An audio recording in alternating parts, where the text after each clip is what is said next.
Hello everyone, नमस्कार। आप सभी का स्वागत है फिर से एक नए एपिसोड में। आज का हमारा वीडियो हम कैसे पहचानेंगे हमारे लंग्स खराब हैं। लंग्स हमारे बॉडी के ऐसे ऑर्गन्स होते हैं, अगर लंग्स में कोई इन्फेक्शन होता है या कोई प्रॉब्लम होता है तो हमें आसानी से कुछ क्लिनिकल फीचर्स समझ में आने लगते हैं, जिन्हें समझना बहुत ज़्यादा जरूरी होता है। अगर हम लंग्स के साइन एंड सिम्टम्स को समझ जाते हैं तो हम आसानी से पता लगा सकते हैं हमारे फेफड़े खराब हैं, कमजोर हैं या स्वस्थ हैं। तो इस वीडियो में एक छोटे से क्लिप में हम समझेंगे किस तरह से आप विदाउट किसी भी तरह के पैसे खर्च किए हुए आप घर पर 1 मिनट में कैसे समझ सकते हैं कि आपके फेफड़े खराब हैं या सही हैं।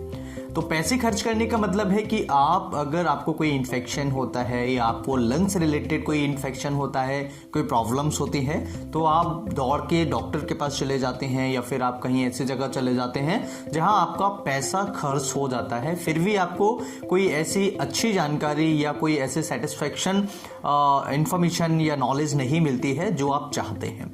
तो इस वीडियो में फ्री ऑफ कॉस्ट में आपको बताने वाला हूं किस तरह से हम अपने लंग्स को, अपने फेफड़ों को, अपने रेस्पिरेटरी सिस्टम को जांच परख सकते हैं कि इनमें क्या प्रॉब्लम्स है, ये कैसे हैं, या स्वस्थ हैं या खराब हैं। तो सबसे पहला हम समझ लेते हैं रेस्पिरेटरी सिस्टम क्या होता है, क्योंकि लंग्स को समझना, फेफड़ों को समझना, इससे पहले हमें रेस्पिरेटरी को समझना बहुत ज़्यादा ज़रूरी होगा। तो रेस्पिरेटरी सिस्टम यानी कि जो नोज से लेकर के हमारे फेफड़ों तक का वे है, पाथवे है, इसे हम कहते हैं रेस्पिरेटरी सिस्टम। रेस्पिरेटरी सिस्टम यानी हमने सांस लिया नाक के द्वारा और ये सांस नाक के द्वारा गले में गया, गले से अंदर ट्रैकिया के होते हुए दोनों लंग्स में डाइवर्ट हो गया, यानी कि विभाजित हो गया, राइट। तो ये जो नोज से हम सांस ले रहे हैं, ये यहाँ पर जो कॉन्का होते हैं वो हमारे एयर को बैलेंस रखते हैं। गर्म की ज़रूरत है, ठंडी की ज़रूरत है, उस हिसाब से ये अंदर की तरफ लेके जाते हैं। आपने महसूस किया होगा जब हम सांस को लेते हैं तो ये ठंडी होती है, जब हम सांस को छोड़ते हैं तो गर्म आती है। आप कभी महसूस कीजिएगा, जैसे तो ये ठंडी जा रही है, हल्की सी गर्म होके आएगी। उसका रीजन ये होता है क्योंकि हमारा जो ब्लड सर्कुलेशन है वो थोड़ा सा गर्म होता है। यहाँ जो कॉन्का लगे होते हैं, नेजल कॉन्कास अंदर जो होते हैं, टर्विनीड्स जो होते हैं, ये भी हवा को बैलेंस करते हैं। तो ये रेस्पिरेटरी सिस्टम में आते हैं। तो रेस्पिरेटरी सिस्टम जो ट्रैकिया है वो 2 में आगे चल के डिवाइड हो जाता है, एक राइट लंग्स के लिए, लेफ्ट लंग्स के लिए। तो यहाँ पर हवा का एक्सचेंज होने यानी कि जो हम ऑक्सीजन ले रहे हैं वो ब्लड के अंदर चला जाता है और जो CO2 होता है, कार्बन डाइऑक्साइड जिसे हम कहते हैं, वो बाहर आ जाता है। तो ये एक प्रोसीजर्स होता है जिसमें हमारा हीमोग्लोबिन जो होता है, हीमोग्लोबिन HB जिसे हम बोलते हैं, उसकी महत्वपूर्ण भूमिका होती है। जब HB ब्लड के अंदर सर्कुलेट करता है हीमोग्लोबिन, तो ये ऑक्सीजन को भी ट्रांसपोर्ट करता है। जब ये ऑक्सीजन को ट्रांसपोर्ट करता है तो ऑक्सीजन हमारे अंदर जो बाहर से हम गैसेस ले रहे हैं, सांस ले रहे हैं, उसके थ्रू फेफड़ों में जाता है और वहां पर फेफड़ों के अंदर छोटी छोटी कैपिलरीज होती हैं, उनके थ्रू ये एक्सचेंज हो जाता है। कार्बन डाइऑक्साइड CO2 बाहर आ जाता है फेफड़ों में और फेफड़ों से अंदर ब्लड वेसल्स के अंदर HB के अंदर ऑक्सीजन चला जाता है, जो पूरे शरीर में सर्कुलेट होता है, हार्ट में पहुंच जाता है और ब्रेन, लंग्स, जो लेग्स होते हैं, सारे के सारे ऑर्गन्स में ये सर्कुलेट हो जाता है। इस तरह से ये सर्कुलेट होता है, ये होता है रेस्पिरेटरी सिस्टम। अब बात करते हैं लंग्स किस तरह से कुछ साइन देते हैं, कुछ सिम्टम्स देते हैं, जिस तरीके से हम इन्हें पहचान सकते हैं। तो सबसे पहला सिम्टम्स होता है, अगर किसी व्यक्ति को बार बार इन्फेक्शन होता है, यानी कि रिपीटेशन होता है किसी इन्फेक्शन का। अगर ऐसी सिचुएशन है किसी को, जैसे कि बार बार कफ कोल्ड होता है, कफ कोल्ड कॉमन कोल्ड होता है, उस मरीज को बार बार खांसी जुकाम हो जाता है, बार बार उसको निमोनिया जैसी शिकायत होती है, तो ये कमजोर फेफड़ों का एक इंडिकेशन है और एक हमें इंडिकेशन मिल रहा है कि हमारे फेफड़े जो है, रेस्पिरेटरी जो सिस्टम है या इम्यूनिटी जो हमारी है वो कम है।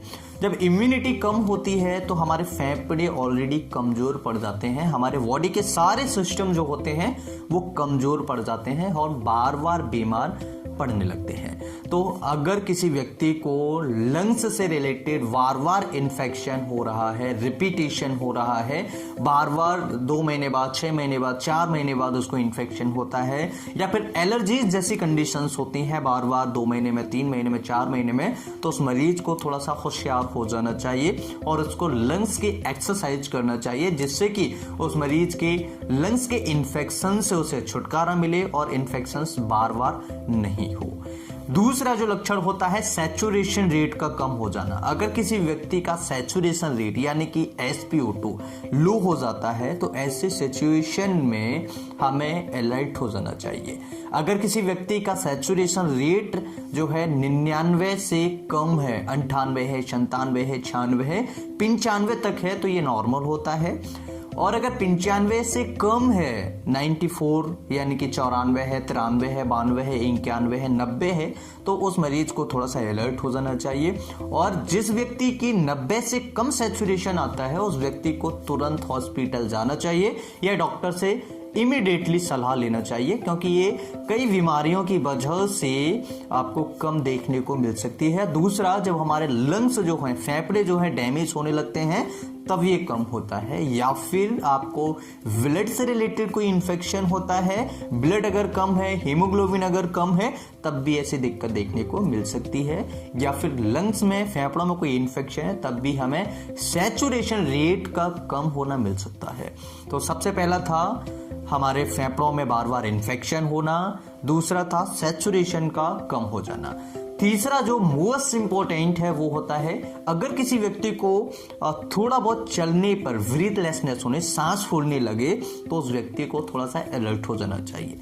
सांस थोड़ा बहुत चलने पर ही फूल जाए, ये एनीमिया का भी लक्षण होता है। अगर किसी व्यक्ति को एनीमिया है यानी खून की कमी है, लाल रक्त कणिकाओं की कमी है, हीमोग्लोबिन की कमी है, तो ऐसी सिचुएशन में उस मरीज को थोड़ा बहुत काम करने पे, सीढ़ियां चढ़ने पर या फिर उसको थोड़ा बहुत चलने फिरने पर उसकी जो सांस है वो उखड़ने लगती है, सांस फूलने लगती है और उसे चेस्ट पेन भी कई बार देखने को मिलता है। लेकिन अगर किसी व्यक्ति को हीमोग्लोबिन कम नहीं है, हीमोग्लोबिन नॉर्मल है, उसकी CBC रिपोर्ट में HB लेवल नॉर्मल आता है, तो ऐसे सिचुएशन में उस व्यक्ति को लंग्स टेस्ट भी करा लेने चाहिए या फिर उसे फेफड़ों के डॉक्टर से मिलना चाहिए, क्योंकि सांस फूलना एक फेफड़ों की बीमारी का भी लक्षण होता है।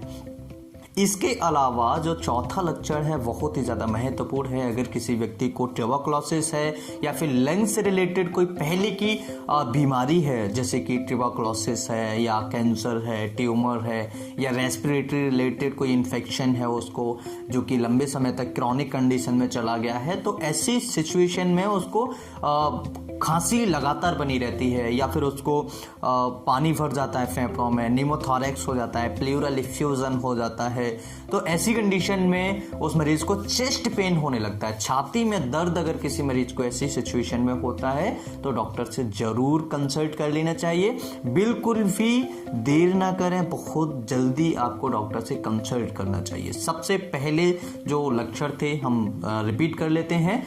अगर किसी को बार बार इन्फेक्शन होता है तो ऐसे सिचुएशन में उस मरीज को लो जो इन्फेक्शन है या फिर जो आपका लंग्स है वो कमज़ोर होने के चांसेस होते हैं। दूसरा, ऑक्सीजन लेवल का कम हो जाना, सैचुरेशन का कम हो जाना, ये भी फेफड़ों का इन्फेक्शन या फिर कमज़ोर फेफड़ा या खराब फेफड़े होने का साइन होता है, इंडिकेशन होता है। अगर किसी मरीज को चलने फिरने पर उसकी सांस फूलने लगे तब भी ये कमज़ोर लंग्स हैं या फिर लंग्स इन्फेक्शन का इंडिकेशन होता है। अगर किसी मरीज को लंबे समय से फेफड़ों की इन्फेक्शंस चली आ रही है, जिसे हम क्रॉनिक इन्फेक्शंस कहते हैं, तो ये भी हमें एक साइन देता है मरीज को लंबे समय से lungs related infection, chest pain, छाती में दर्द वगैरह रहता है, तो डॉक्टर से मिल लेना चाहिए।